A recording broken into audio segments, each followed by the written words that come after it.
turamukanye mu ijambo ry'Imana dusome mu cete Paulo yandikiye abanyefeso igice ca 6 ni mirongo muzi duce dusoma no mu gitabo cyo kuvayo igice ca 4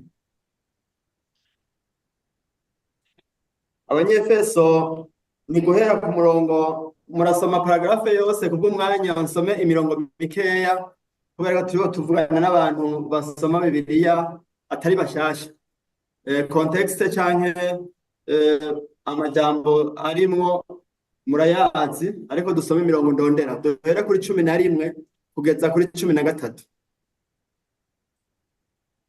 Titre ivuga ngo ibigwanishwa vy'umukristo.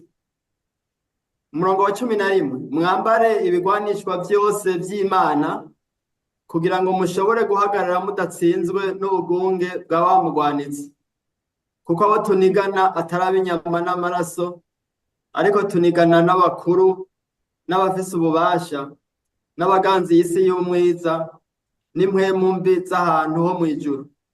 Kubw'ivyo mwabire ibigwanishwa vyose vy'Imana kugira ngo mushobore kudatsindwa ku munsi mubi, kandi nimwaheza vyose mugahagarara mushikamye.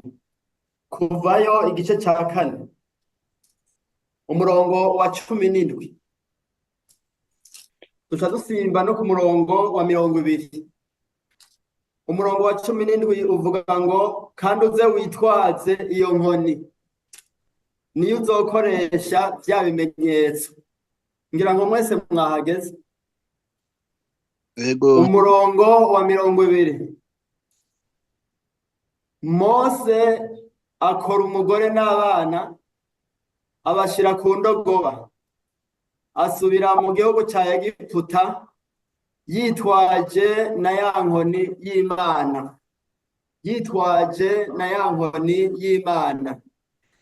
Rero intumbero mfise nuko ngaha ibi bigwanishwa vy'umukristo bavuze ngo ni ibigwanishwa vyose vy'Imana. Muca akarongo rero ko ari ibigwanishwa vy'Imana. Naribajije ikibazo iyo turonka umwanya naye kubabaza mukanyishura mu kwigisha baraja barabaza utubazo kugira ngo bagire ico bita conflit cognitif banze wiyumvire nawe nk'ubu wo kubaza ati ikintu cawe no kuvuga iki, ibigwanishwa vy'Imana no kuvuga iki, niyo ibikoresha nuko ariyo yabikoze ni biki? Muremera none ko ari ivy'Imana ivyo nibigwanishwa vyane. Umurongo wa 11 no wa 13 babisubiyemwo ngo mwabire ibigwanishwa vyose vyane vy'Imana. Hariho ivy'abantu ngira ngo ni vya Satani. None abakozi ba Shetani kugira ngo bakoreshe ivy'Imana. Haho intambara yadutse abantu bariko baragwana bakagwana nk'abantu ugira bakoresha ibigwanishwa vy'Imana. Abakristo rero babira ibigwanishwa vy'Imana. Nitwatahura ibi bintu dukoresha ko ari ivy'Imana, ibyo bigwanisha murabisoma hepfo. Ivyo byose Imana ntiyokora ikigwanisho ca feke. Ca feke ataco kimaze. Urumva vy'Imana no kuvuga ni Imana yabikoze. Ikiyumvira ikagira design iti iki gikoresho kizokora iki. Ni made in mwijuru. Mu mindisi yo mwijuru rero Imana ifise entreprise company ikora ibigwanisho. Hanyuma bakandi hagati iki ni gwanje hanyuma rero ikakiguha. En principe dukoresha ibigwanishwa vy'Imana nitwe tubikoresha mugabo ari ivy'Imana canke ikabikoreshereza mu minwa yacu muri twebwe. Ibigwanishwa ngo mwabire ibigwanishwa rero vyose vy'Imana. Bijya rero vyo hepfo mune mwabisoma no gusenga akarorero ahubwo niho natahuriye yuko burya umutwara Imana iza kwishura niyo udepozamo umuntu akazosengera by'ukuri ikintu Imana yamushize ku mutima azobesubira ko cishura kuko ico kintu ni c'Imana. Sinzi ukuntu bigenda ariko rero ibi bigwanishwa rero mu mwabira tukambara reka tuba hafi ari Imana nyene ikiguha ega no kugororoka Imana yemere ni Imana ikuduha kwizera kuzima kuzanwa na mpwemu yera. Ikintu rero cyose c'Imana kirakora tuzohora twizera rero ko ibi bintu ntitwabikoresha atari iby'iwacu kandi nimba ari c'Imana Imana ariyo yavuze ati gira gutya se suri ko cyokora nta kuntu doguma turakengera ibintu by'Imana ni kubera ko none hadutse amageragezwa uca wikora ku by'abantu ukikora ku bya kamere ngo bya kera abantu bose nyine babigenza ariko twebwe twobigenza bikora nibi twasomye hariya mu kuvayo Imana ituma Mose muri Egiputa ku murongo wa 10 nari nibagiye ikibazo mbere ijya nkoni yacitse y'Imana ryari nk'umuhondo wabajije ngo yitwaje na ya nkoni y'Imana yabaye y'Imana ryari guhera aho ujya murongo wa 17 yumvise imubwiye iti uze witwaze niyo nkoni inkoni yahora aragize niyo uzokoresha ibitangaza muri Egiputa ararira ati wankoni wowe ntukiri rwanje uguru yayinduye acara yihindura izina atuye inkoni n'iy'Imana. Yesu abahezagire ayibonye yarayigumanye urugendo rwiwe rwose ntiyashobora kuvuga ngo ndaca n'ikindi giti hajya imbere oya yareye Imana kandi ibintu by'Imana ntibirinda kuremera ngo uruti runini yawikorera urukuremereye kari agakoni gasanzwe mugabo kandi k'Imana. Niho niyumviriye urabona ageze bavuye muri Egiputa urugendo rugatangura akaja abona ntiruhita bagaca basanga hari ikiyaga bakamuvuga ry'amajambo bavuze abantu batizera nawe agacagira umutima uhagaze agataka agasenga ataka murazi ko Imana yamubariye ngo ni kubera ko ntakira womengo Imana ivuze ngo n'amasengesho atagira sansi ikimubwira iti ya nkoni ramvura ya nkoni igarukira muri Egiputa gusa yiduze je ntiyoroshe yiduze utandukanye ikiyaga. Haleluya. Ega ngira ntiyarazi yuko bibandanye vy'ijya nkoni mwabirirwanishwa byose by'Imana.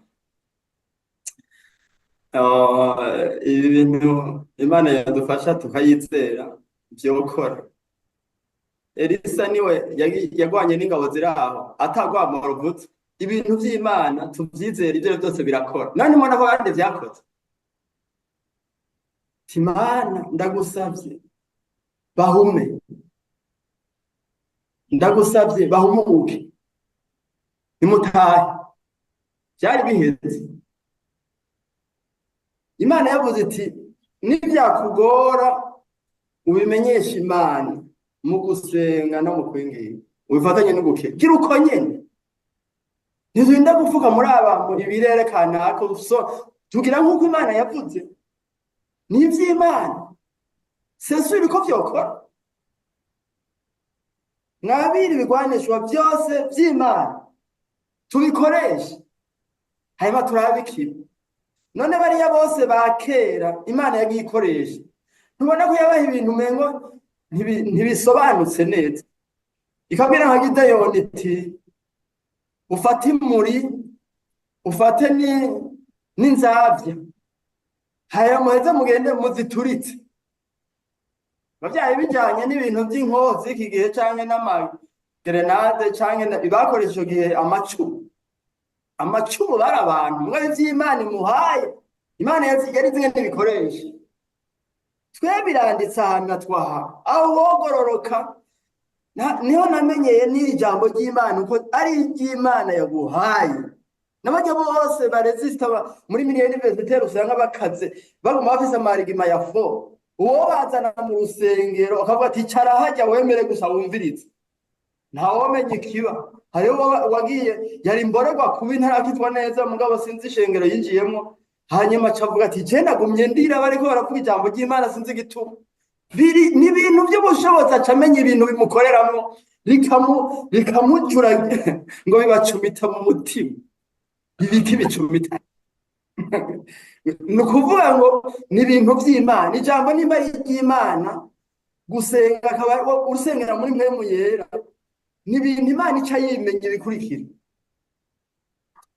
mwabirere ibigwanishwa byose by'Imana hanyuma umenye uti iki kintu ni icy'Imana yavuze ngo ndagikoresha uko nyene hanyuma rero kandi kitikaza gukora je niyumviriye yuko hamwe tuvyibagira ntitubikoreshe canke tukanabikengera nukwitibo ko ari ivy'Imana nyene uyikora ku by'abantu ngira ngo abadayimoni baba bari ngaho harahandi hafi baca bagushira mu minwe ikindi kintu wo kwikorako ariko twabira ivy'Imana nivyo bikora